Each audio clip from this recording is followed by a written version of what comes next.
राधा वल्लभ श्री हरिवंश, राधा वल्लभ श्री हरिवंश। ओम श्री परमात्मने नमः। श्री गणेशाय नमः।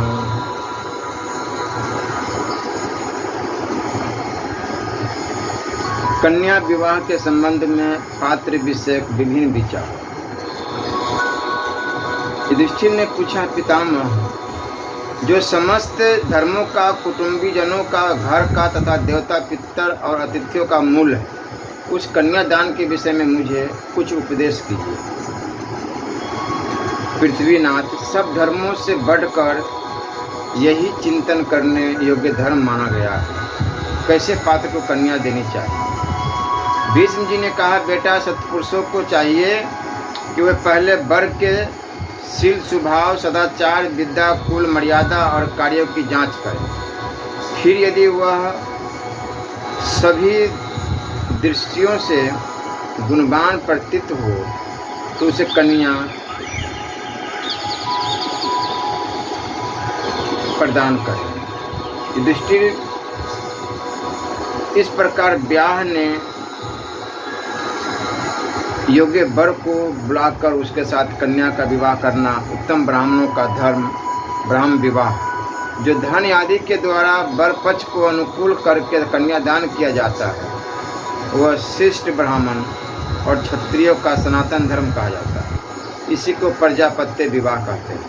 युधिष्ठिर, जब कन्या के माता पिता अपने पसंद किए हुए वर को छोड़कर जिसे कन्या पसंद करती हो तथा जो कन्या को चाहता हो, ऐसे वर के साथ उस कन्या का विवाह करते हैं। जब वेद वेता पुरुष उस विवाह को गांधर्व विवाह करते हैं। नरेश्वर, कन्या के बंधु बांधवों को लोभ में डालकर उन्हें बहुत सा धन देकर जो कन्या को खरीद लिया जाता है, इसे मनीषी पुरुष असुरों का धर्म आसुर विवाह कहते हैं। तात, इसी प्रकार कन्या के रोते हुए अभिभावकों को मारकर उनके मस्तक काटकर रोती हुई कन्या को उसके घर से बलपूर्वक हर लाना राक्षसों का काम राक्षस विवाह बताया गया जाता है। युधिष्ठिर, इन 5 ब्राह्म, प्रजापत्य, गांधर्व, आसुर और राक्षस विवाहों में से पूर्व कथित 3 विवाह धर्मानुकूल और शेष 2 पापमयी। आसुर और राक्षस विवाह किसी प्रकार भी नहीं करना चाहिए। नरश्रेष्ठ, ब्राह्म, छात्र, प्रजापत्य तथा गांधर्व, ये 3 विवाह धर्मानुकूल बताए गए हैं। ये पृथक हो या अन्य विवाहों से मिश्रित करने ही योग्य है, इसमें संशय नहीं है। ब्राह्मण के लिए 3 भार्याएं बताई गई है, ब्राह्मण कन्या, क्षत्रिय कन्या और वैश्य कन्या।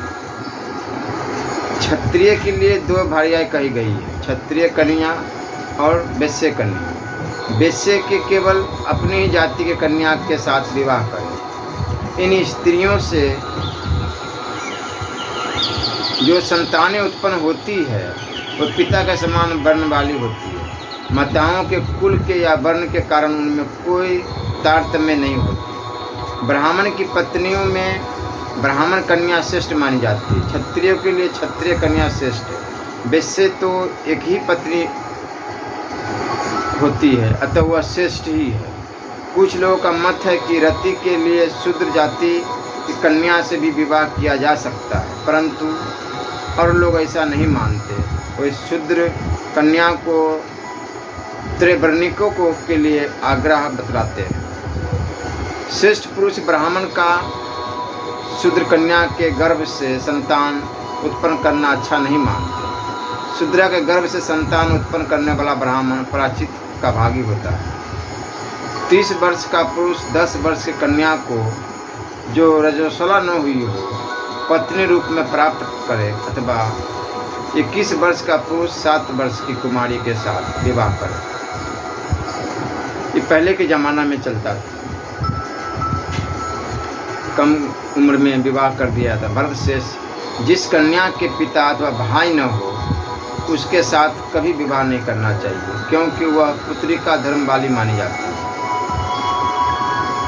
यदि पिता भ्राता यदि अभिभावक ऋतुमती होने के पहले कन्या का विवाह न कर दे तो ऋतुमती होने के पश्चात 3 वर्ष तक कन्या अपने विवाह की बाट देखे। 4थे वर्ष लगने पर वह स्वयं किसी को अपना पति बना ले, यह सब अनुचित है। भरत श्रेष्ठ, ऐसा करने पर उस कन्या का उस पुरुष के साथ किया हुआ संबंध तथा उससे होने वाली संतान निम्न श्रेणी की नहीं समझी जाती। इसके विपरीत बर्ताव करने वाली स्त्री प्रजापति की दृष्टि में निंदनीय होती है। जो कन्या माता की सपिंड और पिता के गोत्र की न हो, उसी का अनुगमन करे। इसे मनु जी ने धर्मानुकूल बताया।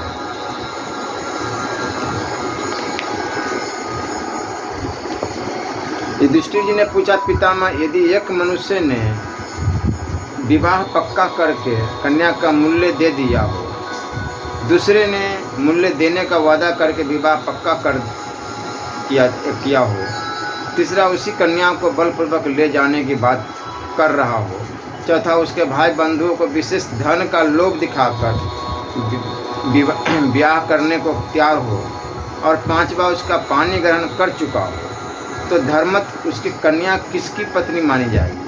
हम लोग इस विषय में यथार्थ तत्व को जानना चाहते हैं। आप हमारे लिए नेत्र पथ प्रदर्शक हो। भीष्म जी ने कहा, भरत, मनुष्य को हित से संबंध रखने वाला जो कोई भी कर्म है वो व्यवस्था के लिए देखा जाता है। समस्त विचारवान पुरुष एकत्र होकर जब यह विचार कर ले कि अमुक कन्या अमुक पुरुष को देनी चाहिए, तो यह व्यवस्था ही विवाह का निश्चय करने वाली होती है। जो झूठ बोलकर इस व्यवस्था को उलट देता है वह पाप का भागी होता है। भार्या पति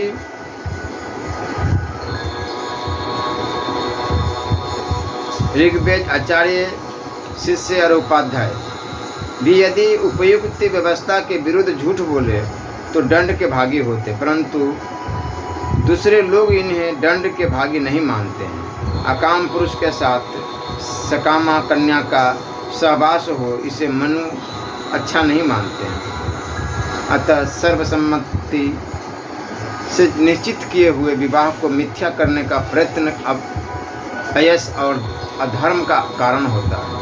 वह धर्म को नष्ट करने वाला माना गया है। भरत, कन्या के भाई बंधु जिस कन्या को धर्म पूर्वक पानी ग्रहण की विधि से दान कर देते हैं अथवा जिससे मूल्य देकर दे डालते हैं, वह कन्या को धर्म पूर्वक विवाह करने वाला अथवा मूल्य देकर खरीदने वाला यदि अपने घर ले जाए तो इसमें किसी प्रकार का दोष नहीं होता।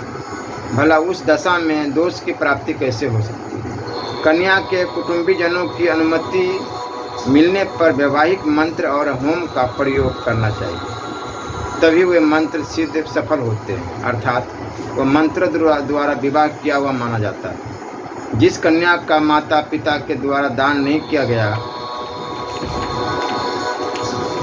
उसके लिए किए गए मंत्र प्रयोग किसी तरह सिद्ध नहीं होते, अर्थात वह विवाह मंत्र द्वारा किया हुआ नहीं माना जाता।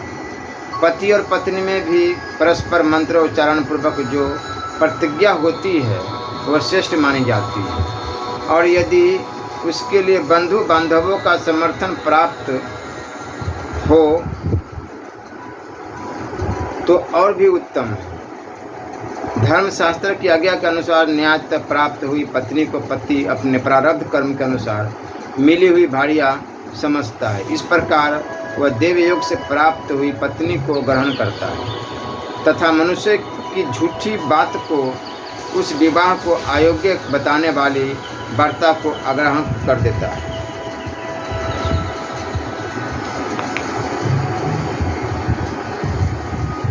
यदि वर अथवा कन्या का पिता मूल पुरुष से 7वीं पीढ़ी में उत्पन्न हुआ है तथा माता 5वीं पीढ़ी में पैदा हुई है तो वर और कन्या के लिए सपिंडीय की निवृत्ति हो जाती। पिता की ओर का सपिंडीय 7 पीढ़ी तक चलता है और माता का सपिंडीय 5 वर्ष तक 5 पीढ़ी तक। 7 पीढ़ी में एक तो पिंड देने वाला होता है, 3 पिंड भागी होते हैं और 3 लेप भागी होते।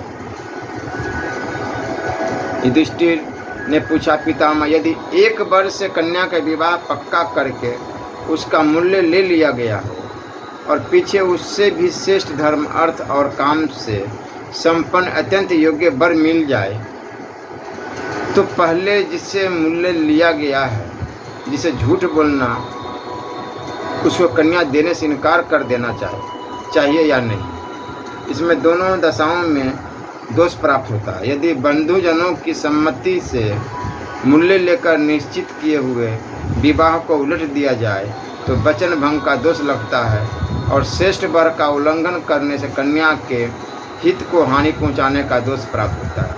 ऐसी दशा में कन्यादाता क्या करे जिससे वह कल्याण का भागी हो। हम तो संपूर्ण धर्मों में इस कन्यादान रूप धर्म को अधिक चिंतन अर्थात विचार के योग्य मानते हैं। इससे हम इस विषय में यथार्थ तत्व को जानना चाहते हैं कि आप हमारे पथ प्रदर्शक होइए। इस सब बातों को स्पष्ट रूप से बताइए।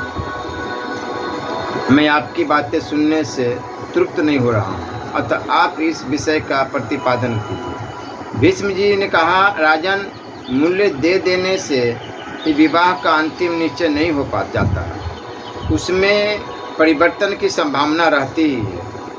यह समझकर ही मूल्य देने वाला मूल्य देता है और फिर उसे वापस नहीं मांगता। सज्जन पुरुष कभी कभी मूल्य लेकर भी किसी विशेष कारणवश कन्यादान नहीं करते। कन्या के भाई बंधु किसी से मूल्य तभी मांगते हैं जब वह विपरीत गुण, अधिक अवस्था आदि युक्त होता है। यदि वर को बुलाकर कहा जाए कि तुम मेरी कन्या को आभूषण पहनाकर इसके साथ विवाह कर लो, और ऐसा कहने पर वह उसके लिए आभूषण देकर विवाह करे, तो यह धर्मानुकूल ही है, क्योंकि इस प्रकार जो कन्या के लिए आभूषण लेकर कन्यादान किया जाता है वह न तो मूल्य है और न विक्रीय है। इसलिए कन्या के लिए कोई वस्तु स्वीकार करके कन्या का दान करना सनातन धर्म है। जो लोग भिन्न भिन्न व्यक्तियों से कहते हैं कि मैं आपको अपनी कन्या दूंगा, जो कहते हैं नहीं दूंगा और जो कहते अवश्य दूंगा, उनकी ये सभी बातें कन्या देने के पहले नहीं कही हुई है कि ही तुल्य है। जब तक कन्या का पानी ग्रहण संस्कार संपन्न न हो जाए तब तक कन्या को मांगना चाहिए। ऐसा कन्याओं के लिए मरुदगणों ने पहले वर दिया है, अर्थात अधिकार दिया है। यह हमारे सुनने में आया है।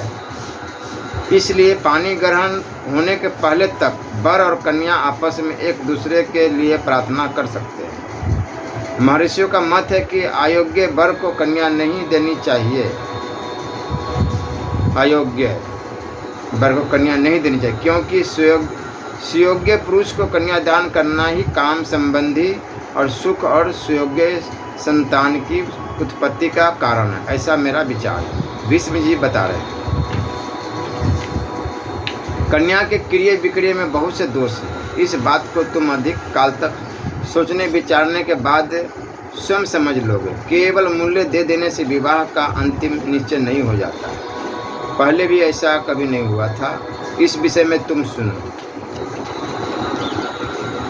मैं विचित्र वीर्य के विवाह के लिए मगध, काशी तथा कौशल देश के समस्त वीरों को पराजित करके काशी राज्य की 2 कन्याओं को हर लाया था। उनमें से एक कन्या अम्बा अपना हाथ साल्वराज के हाथ में दे चुकी थी, अर्थात मन ही मन उनको अपना पति मान चुकी थी। दूसरी 2 कन्याओं का काशी राज को शुल्क प्राप्त हो गया था। इसलिए मेरे पिता चाचा कुरुवंशी बाहलिक ने वही कहा कि जो कन्या पानी गृहित हो चुकी है उसका त्याग कर दो, और दूसरी कन्या का जिनके लिए शुल्क मात्र लिया गया है विवाह करो। मुझे चाचा जी के इस कथन में संदेह था, इसलिए मैंने दूसरों से भी इसके विषय में पूछा, परंतु इस विषय में मेरे चाचा की बहुत प्रबल इच्छा थी कि धर्म का पालन हो, अतः वह पानी गृहीता कन्या के त्याग पर अधिक जोर दे रहे थे। राजन, तदनंतर मैं आचार जानने की इच्छा से बोला, पिताजी मैं इस विषय में यह ठीक ठीक जानना चाहता हूँ कि परंपरागत आचार क्या। महाराज, मेरे ऐसा कहने पर धर्मात्माओं में श्रेष्ठ मेरे चाचा वार्लिक इस प्रकार बोले, यदि तुम्हारे मत में मूल्य देने मात्र से ही विवाह का पूर्ण निश्चय हो जाता है, पानी ग्रहण से नहीं, तब तो स्मृति का यह कथन ही व्यर्थ होगा कि कन्या का पिता एवं वर से शुल्क ले लेने पर भी दूसरे किसी गुणवान वर का आश्रय न ले सकता है। अर्थात पहले को छोड़कर दूसरे गुणवान वर से अपनी कन्या का विवाह कर सकता है। जिनका यह मत है कि शुल्क से ही विवाह का निश्चय होता है, पानी ग्रहण से नहीं, उनके इस कथन को धर्म पुरुष प्रमाण नहीं मानते।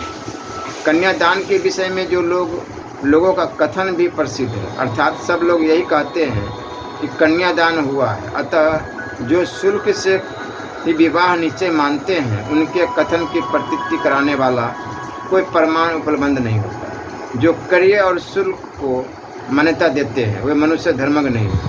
ऐसे लोगों को कन्या नहीं देनी चाहिए, और जो बेची जा रही हो ऐसी कन्या के साथ विवाह नहीं करना चाहिए, क्योंकि भाड़िया किसी प्रकार भी खरीदने या बिक्री करने की वस्तु नहीं है। जो दासियों की खरीदते हैं और बेचते हैं वे बड़े लोभी और पापात्मा हैं। ऐसे ही लोगों में पत्नी को भी खरीदने और बेचने की निष्ठा होती है। इस विषय में पहले के लोगों ने सत्यवान से पूछा था कि महाप्राग, यदि कन्या का शुल्क देने के पश्चात शुल्क देने वाले की मृत्यु हो जाए तो उसका पानी ग्रहण दूसरा कोई कर सकता है या नहीं। इसमें हमें धर्म विषयक संदेह हो गया।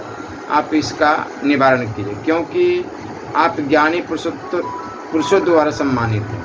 हम लोग इस विषय में यथार्थ बात जानना चाहते हैं। आप हमारे लिए पथ प्रदर्शक हुइए। उन लोगों के इस प्रकार कहने पर सत्यवान ने कहा, जहाँ उत्तम पात्र मिलता हो वहाँ कन्या देनी चाहिए। इसके विपरीत कोई विचार मन में नहीं लाना चाहिए। मूल्य देने वाला यदि जीवित हो तो भी सुयोग्य वर मिलने पर सज्जन पुरुष उसी के साथ कन्या का विवाह करते हैं, फिर उसके मर जाने पर अन्य करे, इसमें तो संदेह ही नहीं। शुल्क देने वाले की मृत्यु हो जाने पर उसके छोटे भाई को वह कन्या पति रूप में ग्रहण करे, अथवा जन्मांतर में उसी पति को पाने की इच्छा से उसी का अनुसरण चिंतन करती हुई आजीवन कुमारी रहकर तपस्या करे। किन्हीं के मत में अक्षत योनि कन्याओं को स्वीकार करने का अधिकार, दूसरों के मत में यह मंद प्रवृत्ति अवैध कार्य है। इस पर जो विवाद करते हैं वे अंत में इसी निश्चय पर पहुंचते हैं कि कन्या का पानी ग्रहण होने से पहले का विवाहिक मंगलाचार और मंत्र प्रयोग हो जाने पर भी जहां अंतर या व्यवधान पड़ जाए, अर्थात अयोग्य वर को छोड़कर किसी दूसरे योग्य वर के साथ कन्या ब्याह दी जाए, तो दाता को केवल मिथ्या भाषण का पाप लगता है। पानी ग्रहण से पूर्व कन्या विवाहित नहीं मानी जाती। सप्तपदी के 7वें पद में पानी ग्रहण के मंत्रों की सफलता होती है और तभी पति पत्नी भाव का निश्चय होता है। जिस पुरुष को जल से संकल्प करके कन्या का दान दिया जाता है वही उसका पानी ग्रहणता पति होता है और उसी की वह पत्नी मानी जाती है। विधान पुरुष इसी प्रकार कन्यादान की विधि बताते हैं। वही इसी भी निश्चय पर पहुँचते हुए हैं जो अनुकूल हो, अपने वंश के अनुरूप हो, अपने माता पिता या भाई के द्वारा दी गई हो और प्रज्वलित अग्नि के समीप बैठी हो। ऐसी पत्नी को श्रेष्ठ द्विज अग्नि की परिक्रमा करके शास्त्र विधि के अनुसार ग्रहण करें।